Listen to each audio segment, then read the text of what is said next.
Hey, welcome back, and in today's video, Chris Hanson, we haven't talked about him in a minute, but there was a situation the other day where Insider came out with an article exposing Chris Hanson for outing a survivor's story without their... Now, where have I heard that before? But if you feel like we've talked about this before, you'd be right, as this is not the first time that he's used survivor stories without their... Now we're gonna go over this, but buckle your seatbelts, and if you're unfamiliar with who he is. Google says that Chris Hanson is an American television journalist and YouTube personality. He is known for his work on Dateline NBC, in particular the former segment To Catch a Not Very Good Person. We're going to be censoring some words, as always, as YouTube will suppress this video if I do not do that. Currently, Chris is 61 years old. Now, you might remember that Chris Hanson put together the Onision in Real Life television series that came out on Discovery+. In this series, he used survivor stories, which is a terrible thing because this can lead to a situation where it puts the survivor in a way where they relive their issues. I have a whole lot of things that I've tweeted about Chris Hanson, a lot of information that you need to see. If you're not following the Repzilla Twitter page, you need to do that. That's how you can get the information first before it's ever in a video. I'm going to put the link of all the tweets that I've made referring to Chris Hanson in the pinned comment. So the article came out June 8th, 2021. A YouTube vigilante group that includes former Vlog Squad member and Chris Hanson wants to expose not good people. They're already facing problems. Now, a reporter at Insider actually tweeted about this, and it gained a lot of traction. They said that Scoop, Chris Hanson, Seth Francis, and James Charles accusers started a platform for SA accusers to come forward against influencers. But their Instagram page outed the first accuser's name, testimony, and alleged terrible thing that happened without her knowledge. And this tweet is now deleted. But why is it deleted? The article says that a vigilante group that includes former Vlog Squad member Seth Francis and former To Catch a Not Good Person host Chris Hanson is aiming to further the phenomenon with a project called Taking Our Power Back. But the project didn't start off well because one of the very first things that they did was out a survivor story. On May 26th, an Instagram page with nearly 10,000 followers scrubbed all of its past content, rebranded as Taking Our Power Back, and posted an infographic that read RAPE at the Hype House. Now, if you're unfamiliar with the Hype House is the name of a collective of teens, TikTok personalities based in Los Angeles, California, as well as the name of the mansion where some of the creators formerly lived. The next slide contained a testimony of a woman accusing a former member of the popular TikTok creator house of RAPing her. The accused man's social media handle was included, as well as the handle of another former member of the group who was described as being present at the Hype House during the act. So here's the actual post right here. It says, blank got RAPED'd at the Hype House, the same Hype House that has a show on Netflix right now. The Hype House tried to brush this under the rug by exiling and silencing everyone involved. They cannot hide or ignore the fact that this happened under the roof of their organization. They must take accountability. So this is one of those things where at face value, it looks like it's doing a good thing, but it's doing it at the expense of the actual people that it's said to help. This is what happens when greed and money get involved in situations like this. And no, I am not surprised that Chris Hanson has a connection to this at all. Given the context and situations of the past, he did the exact same thing to multiple women. And just like the situation in the past, he's saying that he has nothing to do with this, nothing at all. The interesting thing is that when the reporter called to ask the girl about the IG post, she had no idea what she was talking about. The reporter went on to say, in a follow-up request for comment, a representative from the group denied that Hanson was directly involved with the Instagram page itself.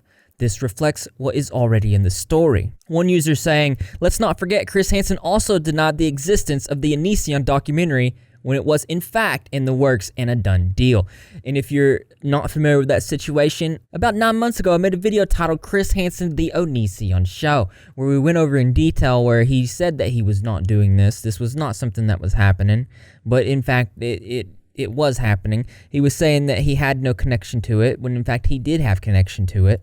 Going back to the article, it says the Instagram post caption also included the real first name of the accuser, who told Insider in an interview that she had no knowledge to the account and had not consented to her story being posted online, especially not with the identifying information. She asked to remain anonymous. Her identity is known to Insider. The accuser said that the second slide of that post was a private email between her and Seth, the former member of the Vlog Squad. She told Insider that she reached out privately to Seth after he went public in February 2021 with his own SA against Vlog Squad member Jason Nash. Now, you guys might remember that situation where David Dobrik and the Vlog Squad tricked Seth into kissing Jason Nash. This was not something that he wanted to do, but it's an intricate situation, as it turns out that he ended up doing it again, but this time he had knowledge of it. If you want to know more about this situation, I'll put some videos in the pinned comment so you guys can check it out. After she was made aware of the Instagram post, the accuser told Insider that she reached out to Seth again and asked for the post to be taken down. It was removed after over 500 people liked it. Seth told Insider that the unnamed former member of the Taking Back Our Power lied about contacting the accuser and getting her approval for the post. When this article surfaced on Twitter, Chris Hanson, well, he was very upset. He was tweeting about it. He was tweeting the editor-in-chief of Insider. In a now-deleted tweet, Chris Hanson says to Henry, the EIC of Insider, "Henry, please DM me ASAP. It's an urgent matter. Thanks." Now, one source did tell me, I can't say who it was, but it's somebody that I do trust, said that the tweet was deleted because Hanson was harassing the EIC. And they didn't want to deal with him. It was insanity. He was tweeting and emailing and calling everybody at Business Insider. And the interesting thing about this is any tweet mention about this where Hanson was trying to reach out to Business Insider to get that tweet down, Hanson, he deleted it. Going back to the article, it says neither Hanson or Seth have publicly associated themselves with Taking Our Power Back, but they each confirmed to Insider that they are involved in the project. So they haven't publicly said anything, like they've not tweeted from their accounts, but they did tell Insider that they're definitely involved in it, saying that the movement is really going to focus on the abuse of power and grooming and inappropriate behavior that's occurring in the influencer world. They're likening it to several other very important movements, saying you have a safe environment where people feel like you can speak the truth. Where I do feel like that this is a good thing. I think that's a great thing to have on the internet. I'm just not really sure about the people that's involved in this particular project. It also says that an aspiring influencer named Uzi, who doesn't use his full name online, but publicly accused James Charles of pressuring him into sending inappropriate images when he was 18 and Charles was 19.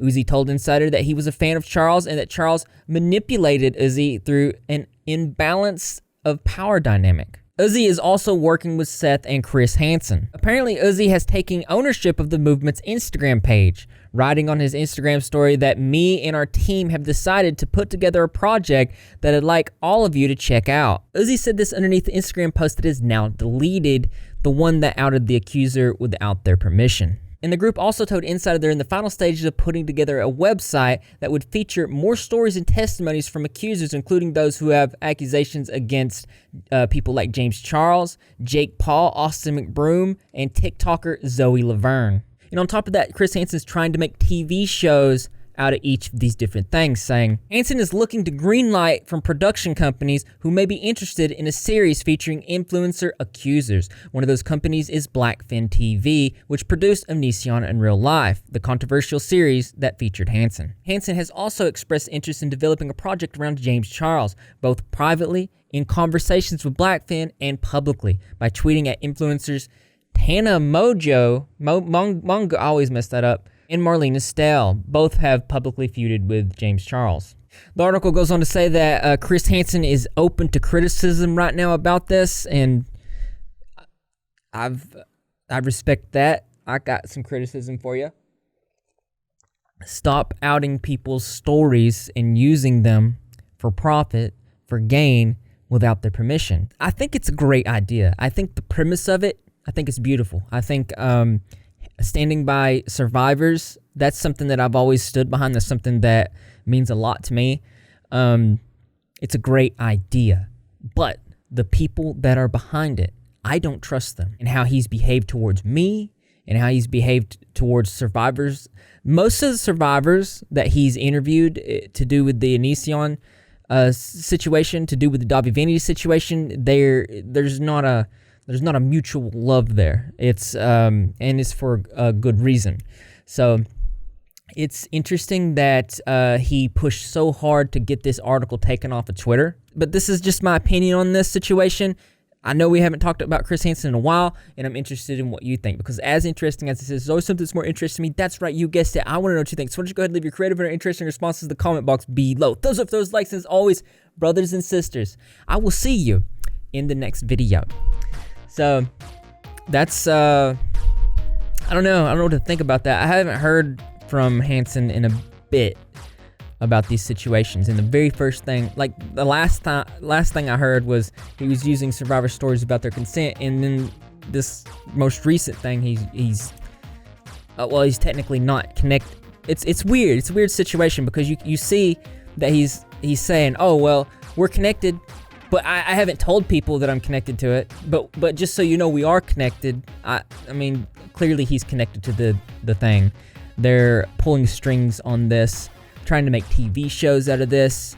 Apparently TV shows about James Charles, Jake Paul, and where I think it is a very good thing. People that reach out and with the sole intent to be heard need to understand that, at least from the experience that I've had, the guy stories for personal gain. It's just a really odd situation that I don't know, I felt like it was something that we should talk about. Yeah, so it's, what is it, Tuesday? Have you put Positivity Turtles in the chat? You better. Don't forget to subscribe. Don't forget to give a round of applause to my patrons who support me. If you want to be a supporter of what I do here on this channel, the Patreon link will be in the pinned comment. And thank you to everybody that's donated to my fundraiser. If you have donated to my fundraiser, we're about 100% to goal. So that's just another way to show that you're repping if you're not repping your day. And how you do that, I'll go to subscribe, notifications turned on, be in the comment section for every single video, because I'm going to be there. Greg, the cat, is going to be there, and the rest of the Repzilla community as well. And I expect to see you there too, because this channel loves you.